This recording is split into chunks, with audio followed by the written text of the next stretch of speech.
എൻ്റെ ഉമ്മ പറഞ്ഞ കഥ. എൻ്റെ ഉമ്മ പറഞ്ഞ കഥ. ഈ കഥ നടക്കുന്നത് കുറേ കാലങ്ങൾക്ക് മുമ്പാണ്. വന്യമായ ഒരു കാടിനടുത്ത് ഒറ്റപ്പെട്ട ഒരു 4 അംഗ കുടുംബം താമസിച്ചിരുന്നു. ആ നാട്ടിൽ അവരെ കൂടാതെ വളരെ കുറച്ച് കുടുംബങ്ങൾ മാത്രമേ ഉണ്ടായിരുന്നുള്ളൂ. ടൗണിൽ പോയി സ്ഥലം വാങ്ങിക്കാനോ വീട് വെക്കാനോ ഉള്ള ഒരു സാമ്പത്തിക സ്ഥിതിയിലേക്ക് ആ കുടുംബം എത്തിയിട്ടുണ്ടായിരുന്നില്ല. 4 അംഗ കുടുംബം എന്ന് പറയുമ്പോൾ അച്ഛൻ, അമ്മ, ഒരു മകൻ, ഒരു മകൾ. അച്ഛൻ്റെ പേര് രമേശ്. ടൗണിൽ ഒരു സിഗരറ്റ് കട നടത്തുന്നു. വൈകുന്നേരങ്ങളിൽ ചായക്കച്ചവടവും ഉണ്ടായിരുന്നു. മാസത്തിൽ 1-2 ദിവസം മാത്രമേ വീട്ടിലേക്ക് വരാറുണ്ടായിരുന്നുള്ളൂ. അവിടെ ഒരു കൂട്ടുകാരനോടൊപ്പമാണ് താമസം. മകൻ സിദ്ധാർത്ഥ്, ഇപ്പോൾ വയസ്സ് 14. മകൾ മീനാക്ഷി, വയസ്സ് 10. അമ്മ ലക്ഷ്മി രമേശിൻ്റെ 2ാം ഭാര്യയാണ്. സിദ്ധാർത്ഥിൻ്റെ 2ാനമ്മ. മീനാക്ഷി രമേശിൻ്റെ 2ാം ഭാര്യയിലുള്ള മകളാണ്. സിദ്ധാർത്ഥ് തൻ്റെ 2ാം മകനാണെന്നുള്ള ഒരു തോന്നലൊന്നും അമ്മ ലക്ഷ്മിക്ക് ഉണ്ടായിരുന്നില്ല. അല്ല, അതവൾ കല്യാണ സമയത്ത് തന്നെ രമേശിന് വാഗ്ദത്തം നൽകിയതുമാണ്. ആ വാക്ക് അവൾ പാലിച്ചു പോന്നു. ലക്ഷ്മി അമ്മയും സിദ്ധാർത്ഥും നല്ല സ്നേഹത്തിൽ തന്നെയായിരുന്നു. സ്വന്തം മകൾ മീനാക്ഷിയോടുള്ള അതേ സ്നേഹവും മമതയും വാത്സല്യവും തന്നെയായിരുന്നു അവൾ അവനോടും കാണിച്ചത്. സ്വന്തം ഭർത്താവിൻ്റെ മേൽ കുടുംബത്തിൻ്റെ മുഴുവൻ ഭാരങ്ങളും ഏൽപ്പിക്കാതെ തന്നെക്കൊണ്ടാവുന്നതത്രയും അവൾ ചെയ്യുമായിരുന്നു. എന്നാൽ മീനാക്ഷിക്ക് സിദ്ധാർത്ഥിനോട് അല്പം കുശുമ്പൊക്കെ ഉണ്ടായിരുന്നു. ആണായതുകൊണ്ട് തന്നെ അവന് കൂടുതൽ സ്വാതന്ത്ര്യം കിട്ടുന്നു എന്നുള്ളത് അവളുടെ പരാതിയായിരുന്നു. അച്ഛനും അമ്മയും തന്നെക്കാളും കൂടുതൽ അവനെയാണ് സ്നേഹിക്കുന്നത് എന്നുള്ള തോന്നലുകൾ അവളുടെ മനസ്സിൽ മുളയിട്ടിരുന്നു. എന്നാൽ സിദ്ധാർത്ഥിന് അവളോട് നല്ല സ്നേഹവും വാത്സല്യവും ഒക്കെയായിരുന്നു. അവൻ കുറച്ച് ദൂരെയുള്ള ഒരു സ്കൂളിലായിരുന്നു പഠിച്ചിരുന്നത്. അവർ താമസിക്കുന്നത് ഒരു ഉൾപ്രദേശത്തിലായിരുന്നത് കൊണ്ട് തന്നെ അവരുടെ വിദ്യാഭ്യാസമൊക്കെ കുറച്ച് കഷ്ടത്തിലായിരുന്നു. വീട്ടിൽ നിന്നും കാട്ടിലൂടെയുള്ള ടൗണിലേക്കുള്ള വഴിയിലെ ചെറിയൊരു പ്രദേശം വാനരന്മാരുടെ വിഹാര കേന്ദ്രങ്ങളിലൊന്നായിരുന്നു. വാനരന്മാരെന്ന് പറയുമ്പോൾ ചിലർ സമാധാനധാതുക്കളായിരുന്നുവെങ്കിൽ അവരിൽ ചിലർ ആക്രമാസക്തരായിരുന്നു. പ്രത്യേകിച്ചും വൈകുന്നേരങ്ങളിലും രാത്രികളിലും ഒറ്റപ്പെട്ടു വരുന്ന മനുഷ്യരെ പിന്നിൽ നിന്ന് ആക്രമിക്കുകയും ഭക്ഷണവും മറ്റും കവർച്ച ചെയ്യുന്നതും അവിടെ നിത്യസംഭവമായിരുന്നു. അതുകൊണ്ട് തന്നെ മീനാക്ഷിയെ അവർ സ്കൂളിലേക്ക് വിടാറുണ്ടായിരുന്നില്ല. ഏട്ടൻ്റെ പഴയ പുസ്തകങ്ങളിലും നോട്ട് ബുക്കുകളിലും കടലാസ് പെൻസിലുകളിലും ചുരുങ്ങിയിരുന്നു അവളുടെ വിദ്യാഭ്യാസം. കുരങ്ങന്മാരുടെ ശല്യം കാരണമാണ് ദിവസവും വീട്ടിലേക്ക് പോയി വരാൻ കഴിയുമായിരുന്നിട്ട് കൂടെ രമേശ് വീട്ടിലേക്ക് വരാതിരുന്നത്. സിദ്ധാർത്ഥിൻ്റെ സ്കൂൾ പ്രവർത്തിച്ചിരുന്നത് രാവിലെ 6 മണി മുതൽ ഉച്ചയ്ക്ക് 11 മണി വരെ മാത്രമായിരുന്നു. ആ പ്രദേശത്തു നിന്നും സ്കൂളിലേക്ക് പോകാറുണ്ടായിരുന്ന കുട്ടികൾ ഒരു കൂട്ടമായിട്ടായിരുന്നു പോകാറുണ്ടായിരുന്നത്. അവരെ ആനയിച്ച് ഏതെങ്കിലും ഒരു രക്ഷിതാവ് അവരുടെ കൂടെ പോകുമായിരുന്നു. സ്കൂൾ വിട്ടു വന്നാൽ പിന്നെ അച്ഛൻ ഉച്ചയ്ക്കുള്ള ചോറും വൈകുന്നേരം വിൽക്കാനുള്ള അമ്മ ഉണ്ടാക്കുന്ന അപ്പവും ടൗണിലെ അച്ഛൻ്റെ കടയിലേക്ക് കൊണ്ടുപോവേണ്ടത് സിദ്ധാർത്ഥിൻ്റെ ഉത്തരവാദിത്തമായിരുന്നു. വൈകുന്നേരം വരെ അവൻ അച്ഛനെ അവിടെ സഹായിക്കും. നേരം ഇരുട്ടുന്നതിന് മുമ്പേ തിരിച്ചു പോരും. ചിലപ്പോൾ ഒറ്റക്കോ അല്ലെങ്കിൽ ഏതെങ്കിലും കൂട്ടുകാരോടൊപ്പമൊക്കെ ആയിരിക്കും അവൻ്റെ ഈ യാത്രകൾ അവൻ വളരെയധികം ആസ്വദിച്ചിരുന്നു. പലപ്പോഴുമുള്ള ഒറ്റയ്ക്കുള്ള യാത്രകൾ അവൻ വലിയൊരാളാണ് എന്നുള്ള ഒരു മതിപ്പ് സൃഷ്ടിച്ചു. എന്നാൽ അവൻ്റെ ഈ സ്വാതന്ത്ര്യമെല്ലാം അനിയത്തി മീനാക്ഷിക്ക് സമ്മാനിച്ചത് കുശുമ്പും അസ്വസ്ഥതകളുമായിരുന്നു. അവൾ പലപ്പോഴും കൂടെ പോവാൻ ഒച്ചവെച്ച് കരഞ്ഞിരുന്നു. പക്ഷേ അവളുടെ കരച്ചിലും ഒച്ചവയ്ക്കലുകളും പലപ്പോഴും അമ്മയുടെ സ്നേഹത്തിനോ അല്ലെങ്കിൽ കോപത്തിനോ മുന്നിൽ ദയനീയമായി പരാജയപ്പെട്ടു. അപ്പോൾ അവളെ സമാധാനിപ്പിച്ചുകൊണ്ട് സിദ്ധാർത്ഥ് പറയും, മീനാക്ഷി വിഷമിക്കേണ്ട, കുറച്ചുകൂടി വലുതാകുമ്പോൾ നിനക്കും എൻ്റെ കൂടെ പോരാമല്ലോ. ഈ പറച്ചിലുകൾ നീണ്ടുപോയി. കാലം കുറേ കഴിഞ്ഞു. വാഗ്ദാനങ്ങൾ അതേപടി നിലനിൽക്കുന്നു. അവളുടെ മനസ്സിലെ അസൂയ വെമ്പുപൊട്ടി അഗ്നിയായി മാറിയിരുന്നു. ആളിക്കത്തിയില്ലെന്ന് മാത്രം.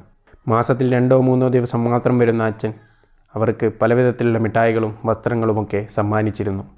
നല്ല സ്നേഹമായിരുന്നു അയാൾക്ക് അവരോട്. പോകുമ്പോൾ ഇരുവരെയും തലോടാനും ആശംസിക്കാനും അയാൾ മറന്നില്ല. എന്നാലും തൻ്റെ അച്ഛനും അമ്മയ്ക്കും ഏട്ടനോടാണ് കൂടുതൽ ഇഷ്ടമെന്ന് അവൾക്ക് തോന്നാറുണ്ടായിരുന്നു.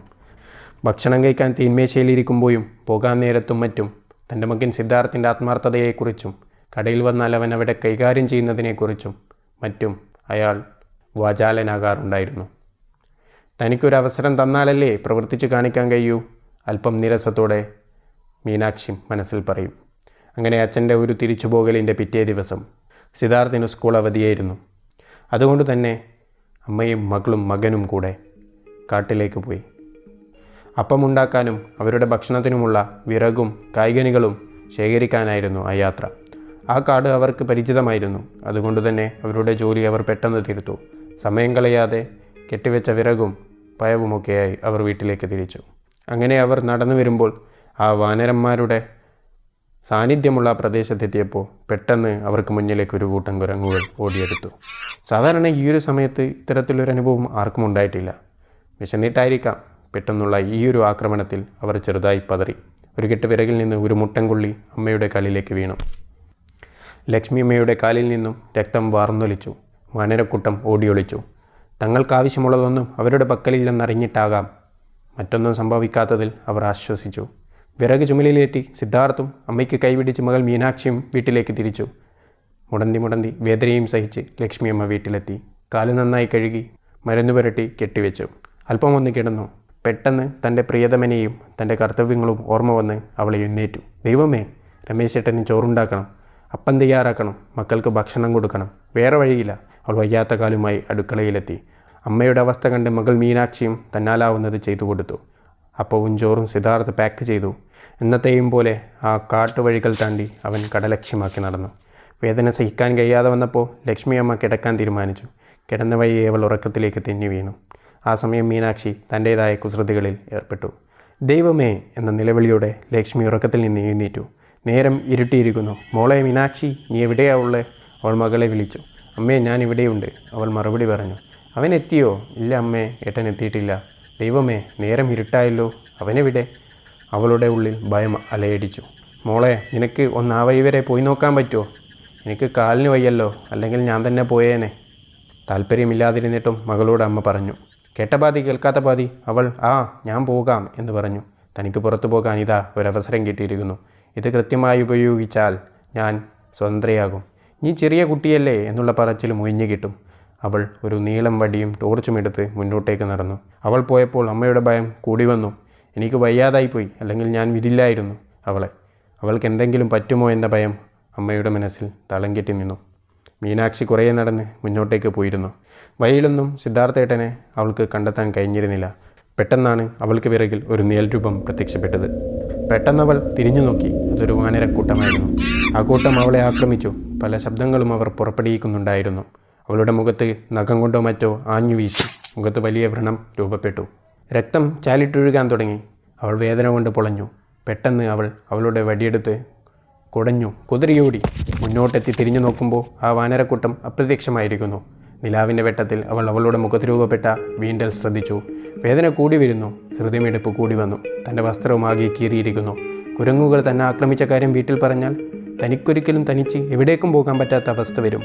ചിലപ്പോൾ ഏട്ടൻ എന്നെ പൊട്ടി എന്ന് വിളിച്ച് കളിയാക്കാനും ഇത് കാരണമാകാം. കനത്ത വേദനയ്ക്കിടയിലും അവൾ ചിന്താവിഷ്ടയായി. അവളുടെ മുഖത്ത് ചാലിട്ടൊഴുകുന്ന രക്തത്തുള്ളികൾ ഭൂമിയിലേക്ക് പതിക്കുന്നുണ്ടായിരുന്ന വേളയിലും അവളുടെ മനസ്സ് ധൃതിപ്പെട്ട് കഥകൾ മെനയുകയായിരുന്നു. അവൾ പതിയെ വീട്ടിലേക്ക് നീങ്ങി. വീട്ടിലെത്തും മുമ്പേ അവളൊരു കഥ മെനഞ്ഞെടുത്തിരുന്നു. മോളെ, എന്തു പറ്റി? മോളെ കണ്ടതും അമ്മ പരിഭ്രാന്തിയിലായിക്കൊണ്ട് ചോദിച്ചു. അമ്മേ, ഏട്ടൻ എന്തു പറ്റി മോളെ? അവനെന്തു പറ്റി? അമ്മേ, ഏട്ടൻ ശരിയല്ല. അമ്മ നിശബ്ദയായി. അമ്മേ, അച്ഛൻ്റെ സിഗരറ്റ് കടയിൽ നിന്ന് അവൻ വഷളായിരിക്കുന്നു. അവന് ചീത്ത കൂട്ടുകെട്ടുകളുമുണ്ട്. ഞാൻ നടന്ന് കുറേ മുന്നോട്ട് പോയപ്പോൾ ഒരു കുറ്റിക്കാട്ടിൽ നിന്ന് ഒരു ശബ്ദം കേട്ടു. ഞാൻ എത്തി നോക്കിയപ്പോൾ ദേ ഏട്ടനും കുറച്ച് പയ്യന്മാരും പുകവലിച്ച് ലക്കുകെട്ടിരിക്കുന്നു. അവൻ എന്നെ കണ്ടതും പരിഭ്രാന്തിയിലായി. ഒച്ച വെച്ചുകൊണ്ട് എന്നോട് പറഞ്ഞു, ഇതെങ്ങാനും വീട്ടിൽ പറഞ്ഞാൽ ഞാൻ കൊന്നുകളയും. അമ്മേ, അവൻ നമ്മളോടൊക്കെ ചിരിച്ചും കളിച്ചും അഭിനയിക്കുകയായിരുന്നു. അവൻ മയക്കുമരുന്നിനൊക്കെ അടിമയായിരിക്കുന്നു. ഒരിക്കലും കാണാത്ത ഒരു ഭാവത്തിലായിരുന്നു അമ്മേ അവൻ. ഞാൻ പറയുമെടാ, ഇതെന്തു വന്നാലും എന്ന് പറഞ്ഞപ്പോൾ ചേട്ടൻ ഒരു വടി കൊണ്ടോ മറ്റോ എൻ്റെ മുഖത്തടിച്ചു. അവൻ്റെ കൂട്ടുകാർ എന്നെ ഭയപ്പെടുത്തി ആക്രമിച്ചു. ഞാൻ കുതിരയോടിയതാണമ്മേ. കുറേ ദൂരെ എത്തി ഞാൻ തിരിഞ്ഞു നോക്കിയപ്പോൾ അവർ വീണ്ടും അവരുടെ പരിപാടികളിൽ മുഴുകിയിരിക്കുന്നു. കഥ കേട്ട് അമ്മ ഞെട്ടിത്തിരിച്ചു. വിശ്വസിക്കാൻ കഴിഞ്ഞില്ല. പക്ഷേ സ്വന്തം മകളുടെ മുഖത്ത് രക്തം ചാലിട്ടൊഴുകുന്നു. അവൾ കരയുന്നു. സിദ്ധാർത്ഥ തൻ്റെ രക്തമല്ലെന്നും നീ നിൻ്റെ രക്തത്തെ വിശ്വസിക്കണമെന്നും അവളുടെ മനസ്സ് മന്ത്രിച്ചു. അവൾ വല്ലാത്തൊരു ഉന്മാദാവസ്ഥയിലേക്ക് എത്തിയിരിക്കുന്നു. ഒരുപക്ഷെ അവളുടെ കാലിലെ മുറിവും ഈ ചിന്തകൾക്ക് ആക്കം കൂട്ടിയിട്ടുണ്ടാകാം. അവളെന്തോ തിരയുകയായിരുന്നു. തൻ്റെ വിറക് വെട്ടുന്ന പിക്കാസായിരുന്നു അത്. സിദ്ധാർത്ഥിൻ്റെ പല കുസൃതികളും ഓർത്തെടുത്ത് അതെല്ലാം വളച്ചൊടിച്ച് അവനെ ഒരു വില്ലനാക്കി സ്വന്തം മനസ്സിനെ തന്നെ തെറ്റിദ്ധരിപ്പിക്കാൻ അവൾ കിണഞ്ഞു പരിശ്രമിച്ചു. അവൾ പിക്കാസ് കൂടക്കോനായിൽ നിന്നും കണ്ടെടുത്തു. അപ്പോഴേക്കും അവൾ ഒരു രാക്ഷസിയായിരുന്നു. എന്തും ചെയ്യാൻ മടിക്കാത്ത ഒരു രാക്ഷസി. എന്തോ തീരുമാനിച്ചുറപ്പിച്ചായിരുന്നു അവൾ നടന്നത്. പിറകെ മീനാക്ഷിയും. താൻ പറഞ്ഞതെല്ലാം കള്ളമാണെന്ന് പറയാൻ അവൾക്ക് ആ സമയം തോന്നി. പക്ഷേ അവളുടെ ധൈര്യം ചോർന്നു പോയിരുന്നു. അവളുടെ കണ്ണ് കുറ്റബോധം കൊണ്ട് നിറഞ്ഞു. പക്ഷേ കാര്യങ്ങൾ കൈവിട്ടു പോയി. ഇനിയൊന്നും ചെയ്യാനാകില്ല. താനൊരു കള്ളിയായി മാറും. അമ്മയുടെ കാലിലെ മുടന്ത് അപ്രത്യക്ഷമായിരിക്കുന്നു. മീനാക്ഷി അമ്മയുടെ പിന്നാലെ നടന്നു. അവർ കുറ്റിക്കാട്ടിൽ ഒരു ഒളിസ്ഥലം അന്വേഷിച്ചു. അവനെ പിന്നിൽ നിന്നും വെട്ടാൻ അനുയോജ്യമായ ഒരു സ്ഥലം. ഒരു വലിയ കൈതച്ചെടിയുടെ മറവിൽ അവനെ തക്കം നോക്കി അവർ കാത്തിരുന്നു. ദൂരെ നിന്നും അവർക്കൊരു കാലടി ശബ്ദം കേൾക്കാമായിരുന്നു. അവർക്ക് സുപരിചിതമായിരുന്നു ആ കാലടി ശബ്ദം. അതുകൊണ്ട് തന്നെ അത് സിദ്ധാർത്ഥാണെന്ന് മനസ്സിലാക്കാൻ അവർക്ക് മറ്റൊന്നും ആലോചിക്കേണ്ടി വന്നില്ല. അവൻ എന്തൊക്കെയോ മൂളിക്കൊണ്ടും കൈകൾ കൊണ്ട് ആംഗ്യങ്ങൾ കാണിച്ചുമാണ് വന്നുകൊണ്ടിരുന്നത്. അവൻ്റെ ഈ ഒരു പെരുമാറ്റവും ആംഗ്യങ്ങളും മൂളിപ്പാട്ടും അമ്മയിൽ അവൻ ഉന്മാദാവസ്ഥയിലാണ്, അവൻ മയക്കുമരുന്ന് ഉപയോഗിക്കുന്ന ഒരാളാണ് എന്നുള്ള ഒരു ധാരണയ്ക്ക് ആക്കം കൂട്ടി. നീല നിലാവിൻ്റെ വെളിച്ചത്തിൽ അവൻ്റെ നിഴൽ അവർക്ക് മുമ്പിൽ പ്രത്യക്ഷപ്പെട്ടു. കുമ്മമാർ മൂളുന്നു, ചീവീടുകളുടെ ശബ്ദവും വിരസിക്കുന്നു. ആകെ പ്ലാനത. അവനത വരെ കടന്നു പോകുന്നു. ടിഷു പിന്നിൽ നിന്ന് കണ്ട നിഴൽ എന്താണെന്ന് തിരിഞ്ഞു നോക്കാൻ അവന് കഴിഞ്ഞില്ല. അതിനു മുമ്പേ പിക്കാസ് കൊണ്ട് അവന് വെട്ടുകൊണ്ടിരുന്നു. രക്തം വാർന്നൊലിച്ചു. അവൻ അവസാനമായി തന്നെ വെട്ടിയതാരാണെന്ന് കണ്ണുകൾ കൊണ്ട് അന്വേഷിച്ചു. അമ്മ, തൻ്റെ അനിയത്തി. എന്തിനാണ് എൻ്റെ പ്രിയതമ്മ തന്നോടിത് ചെയ്തത് എന്ന ചോദ്യം അവൻ്റെ ആ ദയനീയമായ അവസാന നോട്ടത്തിലുണ്ടായിരുന്നു. മരണത്തിൻ്റെ മാലാക അവനെ കറുത്ത പുതപ്പണിയിച്ചു കൊണ്ടുപോയി. ഈ ശവശരീരം ആരുമറിയാത്ത നിലക്ക് സംസ്കരിക്കണം. അവൾ ചുറ്റും നോക്കി. കുറച്ച് കാട് കയറിപ്പോയി. ഒരു കുഴി അവൾ കണ്ടു. കാസെടുത്ത് അവിടെ നന്നായി കുഴിച്ചു. തൻ്റെ കൈവിരലുകൾ ഉപയോഗിച്ച് അവിടെയുള്ള മണ്ണ് മാന്തിയെടുത്തു. കുഴി അവൾക്ക് ആവശ്യമുള്ളത്രയും അവൾ വലുതാക്കി. ഒരു ദാക്ഷിണ്യവും കൂടാതെ ആ മൃതദേഹം അവൾ വലിച്ചേച്ചു കുഴിയിലേക്ക് കൊണ്ടുവന്നിട്ടു. കുഴി മൂടി. ആർക്കും സംശയം തോന്നാതിരിക്കാൻ അവിടെവിടങ്ങളിൽ നിന്നായി പുല്ലും മറ്റു ചില ചെടികളും കൊണ്ടുവന്ന് അതിനു മുകളിൽ നട്ടുപിടിപ്പിച്ചു. വേഗം നടന്നോ എന്ന് മീനാക്ഷിയോട് അവൾ ഗർജിച്ചു. പിക്കാസും ചുമലിലിട്ട് ഒരു വേട്ടക്കാരിയെപ്പോലെ അവൾ വീട് ലക്ഷ്യമാക്കി നടന്നു. മകൾ മീനാക്ഷി അമ്പരപ്പോടെ അവളെ പിന്തുടർന്നു. വീട്ടിലെത്തിയപ്പോൾ മീനാക്ഷിയെ ചേർത്ത് പിടിച്ചുകൊണ്ട് ലക്ഷ്മി പറഞ്ഞു, എന്തൊക്കെയോ സംഭവിച്ചു. ഒന്നും ഓർക്കാൻ ഞാൻ ഇഷ്ടപ്പെടുന്നില്ല. എനിക്കെല്ലാത്തിനും മീതി നീയാണ്. അധികമൊന്നും ഞാൻ ചിന്തിച്ചില്ല. എനിക്ക് ചെയ്യേണ്ടി വന്നു. എന്നാൽ ഇതൊന്നും അച്ഛൻ അറിയരുത്. അവനെ കാണാനില്ലെന്ന് മാത്രം പറഞ്ഞാൽ മതി. അല്ലെങ്കിൽ നിനക്ക് എന്നെ നഷ്ടപ്പെടും. നീ പേടിക്കണ്ട, ഇതൊക്കെ കാലം മായ്ച്ചു കളയും. അവളുടെ വാക്കുകൾ മനസ്സിൻ്റെ അടിത്തട്ടിൽ നിന്നുള്ളതായിരുന്നു. നേരം വെളുത്തു. സിദ്ധാർത്ഥിനെ കാണാനില്ലെന്ന വിവരം നാട്ടിൽ പരന്നു. വിവരമറിഞ്ഞ് രമേശ് വീട്ടിലെത്തി. ലക്ഷ്മിയോട് കാര്യങ്ങൾ തിരക്കി. അവൻ ആരെങ്കിലും തട്ടിക്കൊണ്ടുപോയതാകാം, അല്ലെങ്കിൽ അപായപ്പെടുത്തിയതാകാം. ഞാനും മീനാക്ഷിയും ഇന്നലെ ഒരു പോള കണ്ണടച്ചിട്ടില്ല. ഞങ്ങൾക്കാവും പോലെ ഞങ്ങൾ തിരഞ്ഞു, പക്ഷേ കണ്ടെത്താൻ കഴിഞ്ഞില്ല. ഈ നശിച്ച നാട്ടിൽ നിന്ന് എങ്ങോട്ടെങ്കിലും പോവാമെന്ന് ഞാൻ എത്ര കാലമായി പറയുന്നു. ആരോ കേൾക്കാൻ, ആരോട് പറയാൻ? അവൾ പിറുപിറുത്തു. മീനാക്ഷി എവിടെ? രമേശ് അവളോട് ചോദിച്ചു. അവളപ്പുറത്തെ മുറിയിലുണ്ട്. രമേശ് അപ്പുറത്തെ മുറിയിലേക്ക് പോയി. മീനാക്ഷിയെ ചെന്ന് കണ്ടു. അവൾ കണ്ണു നിറച്ച് ഭയപ്പാടോടെ കട്ടിലിൽ ചെരിഞ്ഞു കിടക്കുന്നു. അവളുടെ മുഖത്ത് വലിയൊരു വ്രണം രൂപപ്പെട്ടിട്ടുണ്ടായിരുന്നു. അച്ഛനെ കണ്ടതും അവളുടെ കൈവിരലുകൾ വിറക്കാൻ തുടങ്ങി. മോളെ, അച്ഛൻ വിളിച്ചു. നിനക്കെന്തു പറ്റി? ഏട്ടനെ നോക്കാൻ പോയപ്പോൾ കുരങ്ങുകൾ ആക്രമിച്ചതാണച്ചാ. ഏട്ടനെയും അവരെന്തെങ്കിലും ചെയ്തു കാണും, എനിക്കുറപ്പാ. വിറച്ചലോടെ അവൾ പറഞ്ഞൊപ്പിച്ചു. അവളോട് എന്താണ് ചോദിക്കുന്നത് എന്നും അവൾ എന്താണ് മറുപടി പറയുന്നത് എന്നും കേൾക്കാൻ വേണ്ടി അമ്മ മീനാക്ഷിയുടെ വാതിലിൻ്റെ പിറകിൽ ഒളിച്ചിരുന്നിട്ടുണ്ടായിരുന്നു. അവളുടെ ആ വാക്കുകൾ കേട്ടതും അവൾക്ക് ചില സംശയങ്ങൾ തോന്നി. എങ്ങനെയാണ് അവൾക്ക് ഇത്ര പെട്ടെന്ന് നല്ലൊരു കഥ അച്ഛനോട് പറയാൻ കഴിഞ്ഞത്? അവൾ അമ്പരന്നു. തൻ്റെ മുഖത്തെ ഭാവവ്യത്യാസങ്ങൾ രമേശിൽ സംശയങ്ങൾ ജനിപ്പിച്ചേക്കാം. അവളെല്ലാം മറക്കാൻ ശ്രമിച്ചു. രമേശ് വാതുക്കലേക്ക് പോയി. അവിടെയുണ്ടായിരുന്ന ചൂരൽ കസേരയിൽ അയാൾ ഇരുന്നു. തൻ്റെ മകൻ്റെ ഓർമ്മകളിലേക്ക് അയാൾ തെന്നി വീണു. നാട്ടുകാരിൽ ചിലർ വന്ന് സമാധാനിപ്പിക്കാൻ ശ്രമിച്ചുകൊണ്ടേയിരുന്നു. അയാൾ പലരെയും ഗൗനിച്ചില്ല, മറുപടി പോലും കൊടുത്തില്ല. അങ്ങനെ ദിവസങ്ങൾ കടന്നുപോയി. അയാളുടെ ഇരുത്തം അതേപടി തുടർന്നു. ഭാര്യ ലക്ഷ്മി പലപ്പോഴും വന്ന് ആശ്വസിപ്പിക്കാൻ ശ്രമിച്ചു. അയാളെ കടയിലേക്ക് പോകാൻ നിർബന്ധിപ്പിച്ചു. പക്ഷേ അയാൾക്കൊന്നിനും കഴിയുന്നുണ്ടായിരുന്നില്ല. ദിവസങ്ങൾ കടന്നുപോയി. അയാളുടെ പ്രതീക്ഷകൾ നശിച്ചു. അയാൾ ഒരു വിഷാദരോഗിയായി മാറിക്കഴിഞ്ഞു. ദൈനംദിന ആവശ്യത്തിന് പോലും ഒന്നുമില്ലാത്തൊരവസ്ഥ ആ കുടുംബത്തിൽ വന്നു ചേർന്നു. ദൈനംദിന ആവശ്യത്തിനായി അമ്മ ലക്ഷ്മിക്കും മകൾ മീനാക്ഷിക്കും മറ്റു വഴികൾ തേടേണ്ടി വന്നു. പെട്ടെന്നൊരു ദിവസം രമേശിൻ്റെ വീട്ടിലേക്ക് ഒരാൾ വന്നു. വാസുദേവൻ എന്നായിരുന്നു പേര്. ടൗണിലുള്ളതാണ്. രമേശൻ അറിയാവുന്ന ഒരാളാണ്. രമേശിൻ്റെ അവസ്ഥ മനസ്സിലാക്കി കട തനിക്ക് തരികയാണെങ്കിൽ ഞാനത് നടത്തിക്കൊള്ളാമെന്നും ഒരു ചെറിയ തുക ഓരോ മാസവും ഇവിടെ എത്തിക്കാമെന്നും അയാൾ ലക്ഷ്മിക്ക് വാഗ്ദത്തം ചെയ്തു. അതോടൊപ്പം താനുണ്ടാക്കുന്ന അപ്പം എനിക്ക് നൽകുകയാണെങ്കിൽ ആളെ വിട്ട് വീട്ടിൽ നിന്ന് എടുപ്പിക്കാമെന്നും അതും കൂടി ആകുമ്പോൾ നിങ്ങൾക്ക് തരക്കേടില്ലാത്തൊരു ജീവിതം വരുമാനമാകുമെന്നും അയാൾ അവളോട് പറഞ്ഞു. മറുത്തൊന്നും പറയാതെ ലക്ഷ്മി അതൊക്കെയും സമ്മതിച്ചു. കടയുടെ താക്കോൽ കൈമാറി. വിറകിൻ്റെ ആവശ്യത്തിനായി അവർ വീണ്ടും കാട് കയറി തുടങ്ങി. ഒരുപാട് ദിവസം കടന്നുപോയി. കുഴപ്പമില്ലാത്ത രീതിയിൽ അവരുടെ ജീവിതം മുന്നോട്ടേക്ക് പോയി. പെട്ടെന്നൊരു ദിവസം കാട്ടിൽ വിറക് വെട്ടിക്കൊണ്ടിരിക്കുമ്പോൾ മീനാക്ഷി ഒരു കാഴ്ച കണ്ടു. ഒരു വ്യത്യസ്തമായൊരു പൂവ്, നല്ല ചുവന്ന പൂവ്. വളരെയധികം തിളക്കമുണ്ടായിരുന്നു അതിന്. അമ്മേ, ആ പൂവ് എനിക്ക് പറിച്ചു തരോ? കുറേ കാലങ്ങൾക്ക് ശേഷമായിരുന്നു മീനാക്ഷി വല്ലതും അമ്മയോട് ആവശ്യപ്പെട്ടത്. കാട്ടിൽ ഒറ്റപ്പെട്ട് കിടക്കുന്ന ആ ഒരു പൂവിനെ കണ്ടതും അമ്മയുടെ മനസ്സിൽ പല ചിന്തകളും വന്നു. ഒരു കാട്ടിൽ ഒറ്റപ്പെട്ടൊരു പൂവ് കിടക്കുന്നു.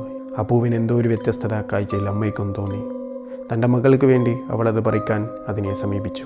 അവൾ അതിലേക്ക് തൻ്റെ കൈകൾ നീട്ടിയപ്പോൾ ഒരു ശബ്ദം അതിൽ നിന്നും പുറപ്പെട്ടു. ആ ശബ്ദം മറ്റാരുടേതുമായിരുന്നില്ല, അത് സിദ്ധാർത്ഥിൻ്റെ ശബ്ദമായിരുന്നു. അവനിങ്ങനെ പാടി: പൂ പറിക്കല്ല, പൂ പറിക്കല്ല, ആറ്റലായ അമ്മയെ, കുരങ്ങൻ ചെയ്ത പാപത്തിന് എന്നെയല്ലേ കൊന്നത്. അവൾ അമ്പരന്നു. എന്ത്? മീനാക്ഷി രമേശേട്ടനോട് പറഞ്ഞത് സത്യമായിരുന്നെന്നോ? അവൾ അമ്പരപ്പോടെ മീനാക്ഷിയെ നോക്കി. എല്ലാം സമ്മതിച്ച രൂപേണെ അവൾ തലതാഴ്ത്തി കൈയും കൂട്ടിക്കെട്ടി നിൽക്കുന്നു. എന്ത്? കേവലം ഒരു കുട്ടിയുടെ വാക്കിൽ ഞാൻ എൻ്റെ മോനെ? അവൾക്ക് ചുറ്റുമുള്ളതൊക്കെയും കറങ്ങുന്നതായി തോന്നി. അവൾ നിലത്ത് വീണു. അമ്മേ! മീനാക്ഷി പൊട്ടിക്കരഞ്ഞു. അമ്മയെ തൻ്റെ കൈകളിലാക്കി നെഞ്ചോട് ചേർത്ത് അവൾ പൊട്ടിക്കരഞ്ഞു. അമ്മയെ പതിയെ നിലത്ത് വെച്ചു. ആ പൂവിനെ അവൾ സമീപിച്ചു. മുട്ടുകുത്തിയിരുന്നു. കൈകൂപ്പിക്കരഞ്ഞു. അവൾ പറഞ്ഞു: അമ്മ ഒന്നും അറിഞ്ഞിരുന്നില്ല, എല്ലാത്തിനും കാരണം ഞാനാണ്. അവൾ കേണു പറഞ്ഞു. കരഞ്ഞു, ഒരുപാട് കരഞ്ഞു. മീനാക്ഷിയുടെ കരച്ചിൽ ആ പൂവിനെ സഹിക്കാൻ കഴിഞ്ഞില്ലെന്ന് തോന്നുന്നു. പൂവിൻ്റെ ഞെട്ടൊടിഞ്ഞു പോയി. അത് വാടിയിരിക്കുന്നു. പെട്ടെന്ന് തന്നെ ചിതൽപ്പുറ്റ് പൊട്ടിത്തെറിക്കും പോലെ പൊടിഞ്ഞ് പൂവ് മണ്ണായി നിലംപതിച്ചു. പൂ പൊടിഞ്ഞതും പുറകെ നിന്ന് ഒരു കൈ അവളുടെ ചുമലിലേക്ക് പതിച്ചു. അത് അവളുടെ അമ്മയുടേതായിരുന്നു.